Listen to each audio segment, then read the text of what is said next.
My name is Claire Carlson. I'm the State Director for USDA Rural Development. And my role in the state organization is to know a little bit about everything, but not enough about any one subject to be really truly helpful to you. But fortunately, there's other people that are able to be helpful to you. Thanks for coming. We've got a substantial announcement today that really has a couple of great stories to go with it that will show the benefit of the ReConnect program and the services we offer at USDA Rural Development. So on hand today, we've got representatives from Polar Communications. If you would raise your hands.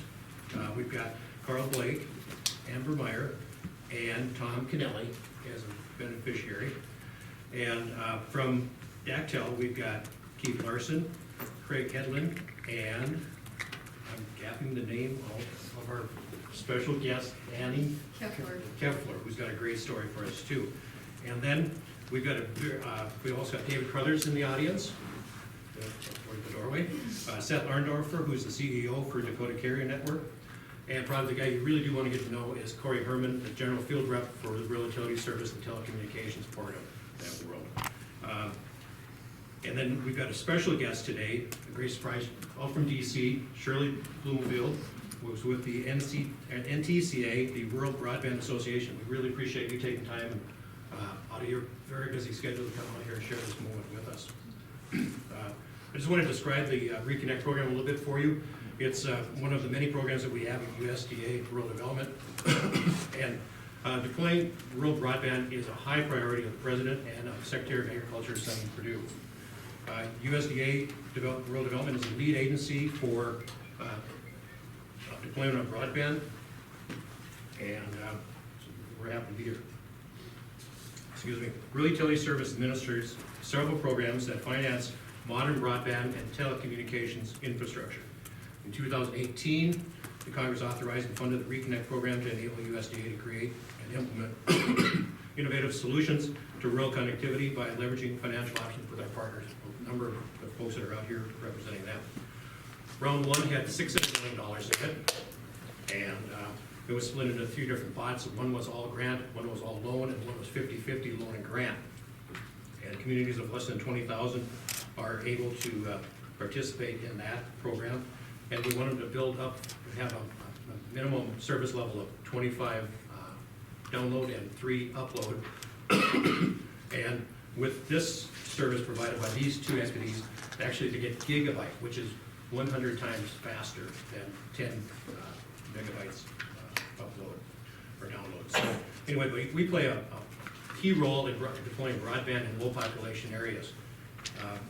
And essentially, quite often it doesn't make the economic case to provide the service for other investor owns, but these folks have really stepped up to the plate, and it provides important economic benefit for government, for businesses, for farms, for individual citizens, schools, and that type of thing across the state.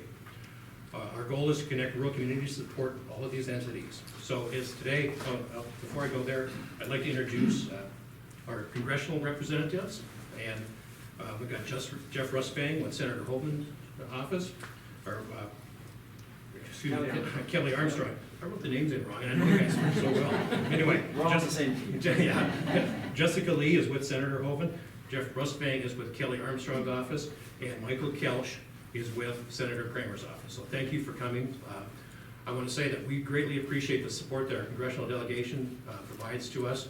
The funding for this, obviously the Senator Hoven is the chair of the subcommittee, the Ag subcommittee of the Appropriations chair, but all 3 of our representatives know the importance of this service to each of us, and we greatly appreciate them and their support.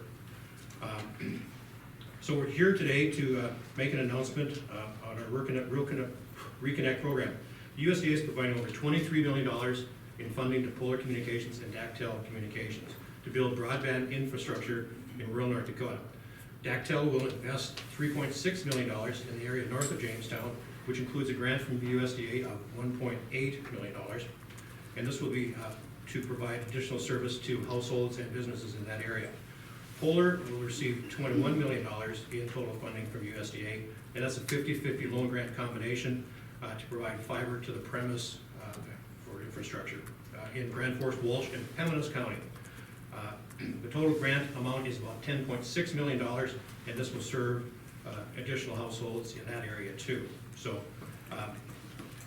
Jessica Lee is here with Senator Hogan's office. I'd ask you, do you have a letter? I'd ask you to come and read that.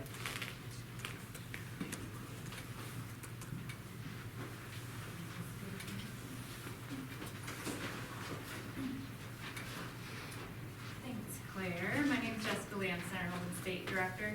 Happy to be here with you today. I do have a letter from the Senator that says, "Greetings. Thank you for your invitation to attend today's event as the USDA awards ReConnect Program funds. As Chairman of the Senate Ag Appropriations Committee, we work to create this loan and grant pilot program to target rural areas that currently lack access to quality broadband services. More than $1.6 billion has been secured for the program across fiscal years 2018 through 2020. We are pleased that a portion of these funds will be deployed to North Dakota, and we welcome a second round of funding that will be available at the end of January. We are continuing to develop the infrastructure needed for North Dakota to support the advancement of high-quality broadband services. Adequate connectivity is essential to North Dakota's growing technology sector and for producers as they utilize precision agriculture technologies. Thank you again for inviting me to join you at today's event. Congratulations and sincerely, John Hogan, United States Senator." Thank you.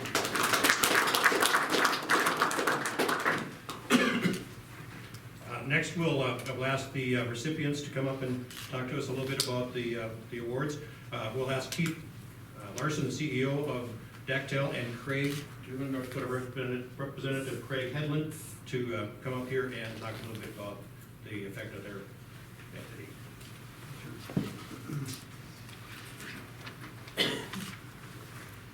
Well, thank you, Claire. Appreciate the opportunity to say a few words here, and especially thank USDA for their commitment to put loan and grant funds out there and available for us. Dakota Central started in the middle 50s, and we've been associated, I guess, with USDA through all those years. First, we borrowed money from them to put in aerial wire. After that, we redid the aerial wire and put in copper facilities in the ground. Excuse me, in the ground. And starting in the 2000s, we put in fiber optic facilities. And without USDA, we wouldn't have been able to do all those projects and provide the services in central North Dakota. And so I really commend them for doing that. So with that, I got a prepared statement here. I'll try to stick to that so I kind of hit the points I want to make sure that I communicate here. And so USDA grant is tremendously important for jump-starting a long overdue state-of-the-art broadband network for these residents in central North Dakota. Because of the great need and the opportunity this money creates, the Dakota Central Board of Directors has committed approximately $4 million to make sure every location in this underserved area will have access to high-speed broadband. The fiber facilities will allow us to offer high-speed broadband speeds up to 1 gig to the residents, farms, and businesses that reside in the Pingree, Buchanan, and Spiritwood area. It is critical in today's economy that these rural areas have reliable broadband services. The ReConnect Grant, along with Daktel's contributions, will fund the construction of the fiber to approximately 260 locations in 280 square miles in central North Dakota that currently today do not have any broadband access or very little. Dakota Central will use this $5.8 million along, which is a combination of our contribution and the $1.8 million that we will get from USDA to completely overbuild and replace the existing facilities with a new state-of-the-art fiber optic network. Dakota Central, along with 14 other rural broadband providers in the Broadband Association of North Dakota, provide high-speed fiber optic facilities to approximately 96% of the landmass in the state. Through our affiliate, Dakota Carrier Network, we can also provide every community in North Dakota with a high-speed data connection to anywhere in the world. Dakota Central is extremely excited to fill the remaining broadband void that's been located in central North Dakota. And thanks again to USDA and the grant award. And we look forward to starting construction in the spring and turning up services in the fall of the year. Thank you.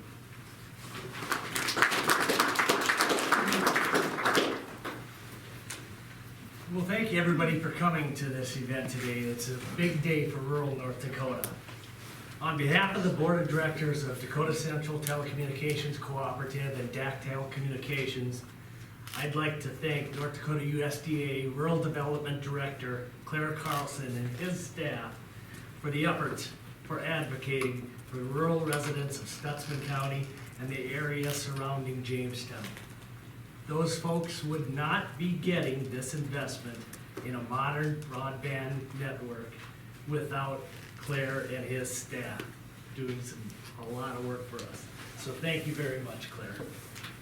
But make no mistake, Dakota Central is contributing a substantial amount of money to this project, and I believe it's to north somewhere of $4 million. And it's because we believe in the future of Stutsman County, and we're prepared to invest in it. For most of the history of Dakota Central, we've looked inward. We've worked as hard as we could to bring the best service on a modern network to the members of our company.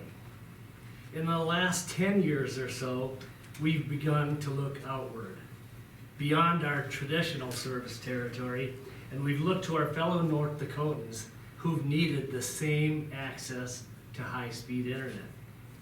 Dakota Central has built out and brought service to several communities, including rural Jamestown, the city of Jamestown itself, and we did it because we believe they deserve to be served as well. Whether it was for school consortiums, other online learning opportunities, medical diagnosis and pharmaceutical services, economic opportunities, or for the foundation of the new precision agriculture. All rural North Dakotans need access to a high-quality broadband network. This is what today's announcement will allow Dakota Central to bring to rural Stutsman County. This opportunity would also not be possible, though, without the efforts of many other state leaders that are not here today. Governor Schaefer, Governor Hoeven, Governor Dalrymple, and Governor Burgum have all been leaders since, the internet's inception. And each one of them have made it a priority to push broadband infrastructure further and further out into rural communities. And I think they've worked on those policies that have supported that. I also want to take this opportunity to thank the legislatures in the past for their efforts on what they have done here today. And we recognize that government either could be helpful or a hindrance to the telephone co-ops and the locally owned investor commercial companies that are seeking to invest in these underserved communities in rural North Dakota. The legislature has listened to those companies and the communities in which their people reside, and that's made this impossible. We've done things like kept regulation to a minimum. We've streamlined easement rules. We've adopted modern call before you dig laws, and we've also provided tax incentives when possible. Rural broadband companies also owe some gratitude to our congressional delegation. For the past 25 years, they have been here to support rural broadband in North Dakota. So with that, in closing, again, I want to thank Mr. Carlson, and I'd like to convey the appreciation for those that are involved in the new areas that will receive these benefits in Dakota Central as well. We thank you very much, Claire. Thank you.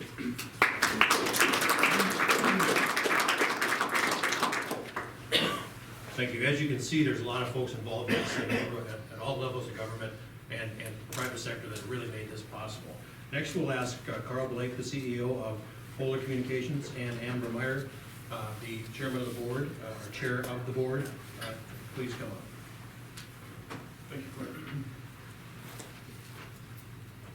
First off, I'd like to thank USDA and Claire for all their work towards this Reconnect program, and want to thank all of you for coming to our exciting announcement today. I'm Carl Blake, CEO of Polar Communications in Park River, North Dakota. I want to give a special thanks to Seth Arndorfer and your team for accommodating us today. So a little history in Polar. In 2008, Polar Communications began our fiber build that was completed in 2016 in our traditional ILEC territory.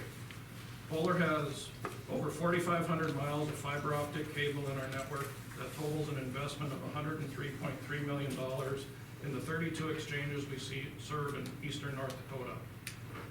The annual economic impact to our service area is nearly $5 million through payroll, taxes paid, grants, donations, and local scholarships. Polar Communications has had a solid commitment to North Dakota since 1952, bringing the best in technology to our cooperative members and growing through acquisitions, alternative service offerings, and investing in competitive local exchange areas. Polar became the first gigabit provider in North Dakota in our exchange of Arthur in December of 2014, almost 5 years ago. Polar and many North Dakota rural providers are proud to hold the title of Smart Rural Communities through our national affiliate NTCA, which Shirley knows a lot about. So thanks for coming, Shirley. Together we have become one of the most connected states in America, providing 299 communities with gigabit broadband services. Our underserved neighbors, however, have been pleading for services that aligns with ours. We have taken hundreds of calls from these customers and talked in length regarding extending our services to residents and businesses. USDA's ReConnect program made this growth a reality, and we are happy to announce that $21.1 million win for everyone today in those areas. Of that $21.1 million, Polar will be contributing half of that, $10.6 million, from our general funds. Actually a little greater than that to hit the other areas that weren't included. I'd like to thank our employees for their work contributing to the success of our application. And thank you to Claire Carlson and everyone at USDA for assisting us in bridging the gap for approximately 1,500 homes, farms, and other businesses in Walsh and Grand Forks counties. Thank you.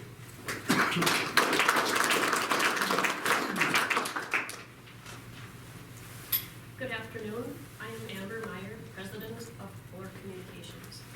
On behalf of the Board of Directors and staff at Polar, we look forward to extending our fiber network to our neighbors. I have served on Polar's board since February of 2006. Our fiber to the home project started shortly after I began, and I was able to witness some of the last fiber we put in the ground in 2016. I work in and live near the underserved areas the ReConnect funds will allow us to reach. The request for broadband in these areas in the past 10 years has been growing very steadily. Polar Communications has received 80 letters of support from these areas, telling their stories of being disconnected. Farmers in the areas are starving for fiber communications and connections to enhance their productivity. Broadband in the home has become essential for education, communication, security, and functionality for nearly every device we use. Thank you to everyone who has worked so hard to make this dream for many become a reality. Polar is very excited to be the provider to deliver this dream. Thank you.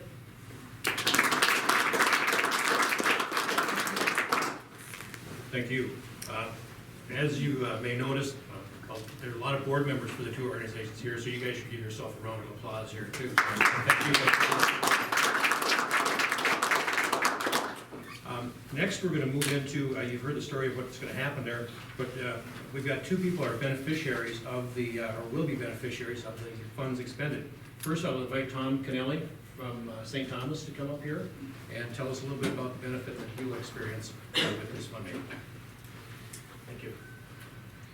I personally would like to thank everybody that had anything to do with getting this done. I'm a partner in Kennelly Farms at St. Thomas, North Dakota.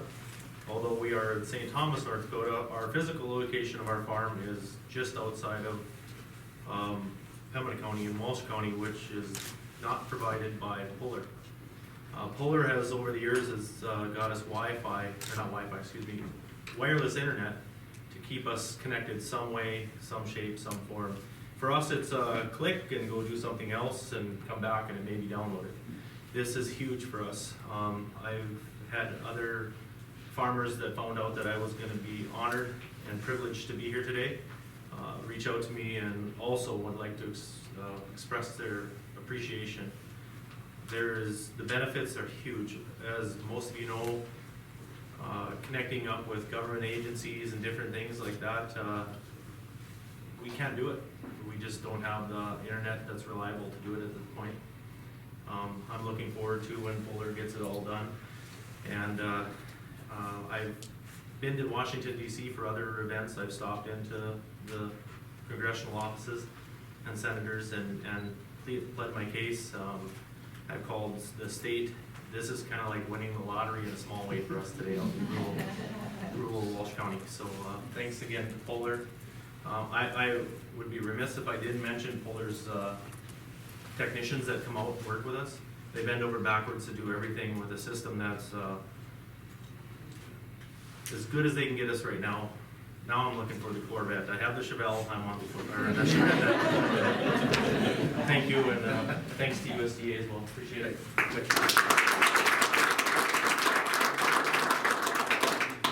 And next I'll invite Annie Keffler, the owner of Moment of Freedom, to come up to describe her business and the opportunity provided by this. Hi everybody, my name's Annie Keffler and I am from Buchanan. A couple years ago, my husband and I moved east of Buchanan and we lived in Jamestown, so we actually knew the benefits and the ease of having Dactyl as a service when we lived in Jamestown. Unfortunately, we lost that service when we moved to Buchanan. In the last couple of years, my husband and I, along with several people, actually don't own a business. I think of it as everybody's nonprofit. Like I said, nonprofit 501c3 called A Moment of Freedom. So what we do is we work with individuals with special needs utilizing the therapeutic benefits that horses can provide. And unfortunately, as with any individual with medical needs, the documentation that our parents have to fill out is significant. So the files end up being extensively large. And due to the service that we have now, a lot of the times the files don't get sent either to our parents and also to our volunteers. Because if you're gonna volunteer with horses and kids, guess what? There's a lot of documentation that needs to be filled out for that as well. And along with that, there's safety standards and procedures. And it's just not financially efficient to print all of this stuff out and to mail it to our parents or to our volunteers. There's been times where I've sent these files to our volunteers or to our parents and they don't get them in the mail, or the little icon on my cell phone says it's still sending. There's times that I've actually picked up my cell phone, driven to Buchanan, which is only a mile away, just to pick up some sort of signal to get these documents to our parents and to our volunteers. It's been a challenge just to print off even tax donation letters for our donors. And by the way, Dactyl, you've been phenomenal. Thanks for donating to this program. We really appreciate that and our mission. But I would have to say, now that we are receiving Dactyl in the fall, my vocabulary is probably going to be a little bit cleaner and not as many four-letter words. Now, just to print off one document, because our printer won't sync with our Smart Hub. And we spent a lot of money on Smart Hubs, routers, you name it, we've tried it, just to maintain some sort of signal. But yes, thank you. We've been patiently waiting for this for 7 years. A Moment of Freedom thanks you. My husband thanks you. He probably won't be picking up the laptop anymore in his homework as he's a nurse practitioner student and heading to Jamestown just to utilize their services anymore, because they have literally over 40 hours of homework that needs to be done in a week. They're uploading videos. There's been many times I've seen him turn around and place his cell phone in the window just to get his homework sent to his professors in time by the deadline. But this is awesome, not only personally, but for A Moment of Freedom, this is huge. You guys have been wonderful. Thank you. We really appreciate this.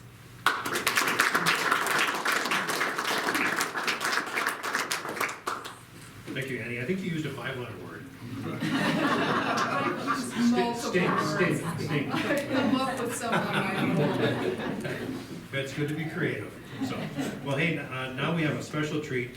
Shirley Bloomfield, please come up here. You're the CEO of the World Broadband Association, so we appreciate you taking the time and the trouble from, I'm sure, a busy schedule to come out here. So. Well, I am honored to be here with all of you. This is such a great announcement. And when Carl called and said, would you come out to North Dakota in January?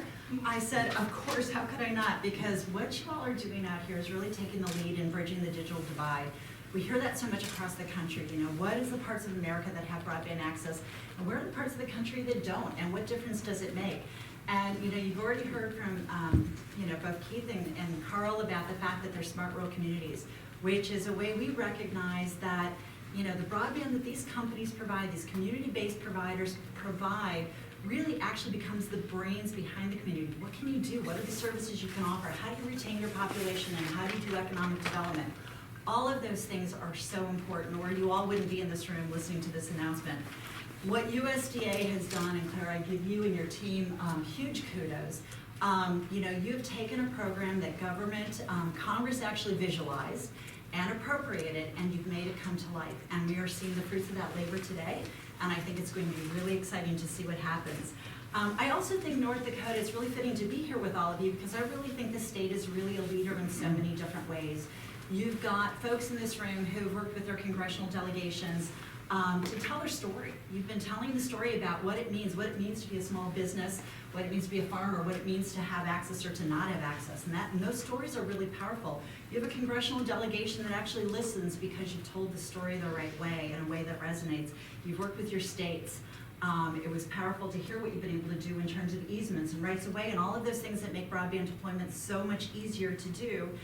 And you've worked together to form DCN, which I think is a role model for how independent entities can work together to take all of their assets and really become even something bigger.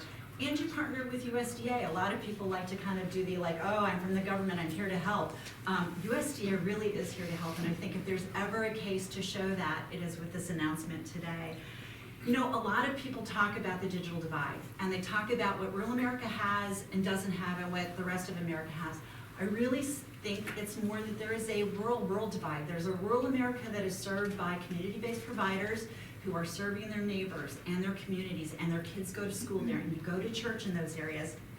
And we've got a rural America, quite frankly, that is served by large entities that don't have the same financial interest, and they know they're not going to have the same ROI on whatever they invest in what are very high-cost, expensive areas to bring broadband services to. So, you know, I look at this and I think, you know, what we're doing here today is looking at ways to bridge that rural divide. And I think that is really powerful, and that makes you all part of the solution. And I think, you know, what we can do to be thinking about how we replicate that.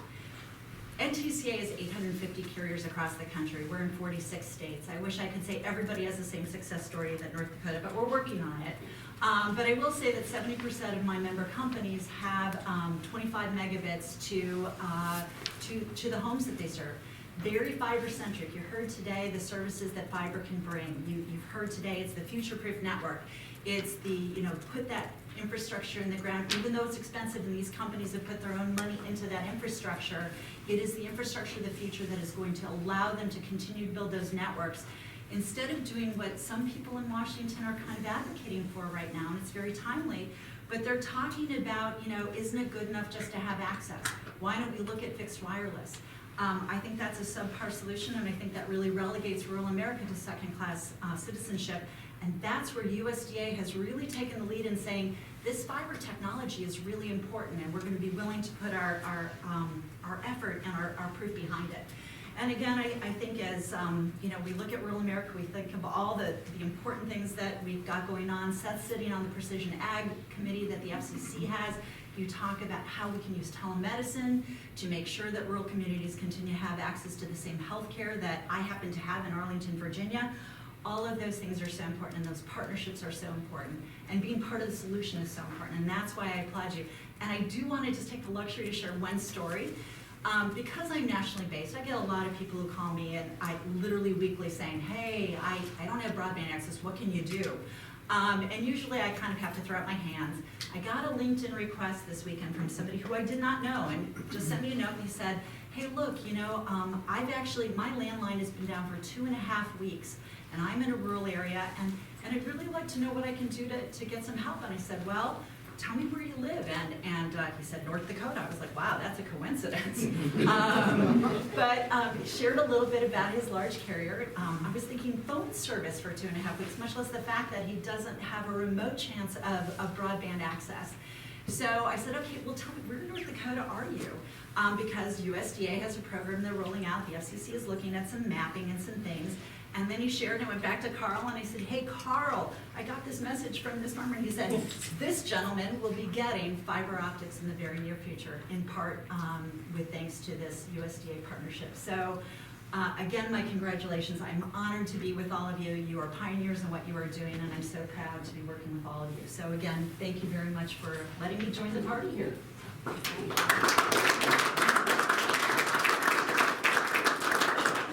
Thank you, Shirley. I knew you could wrap a bow in this whole thing and tie it up, so thanks for doing that.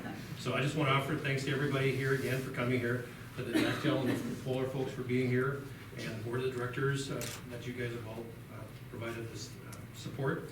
Media, thank you for coming, and all the staff members for USDA, congressional members, thank you for coming. I got one story maybe just to wrap things up a little bit.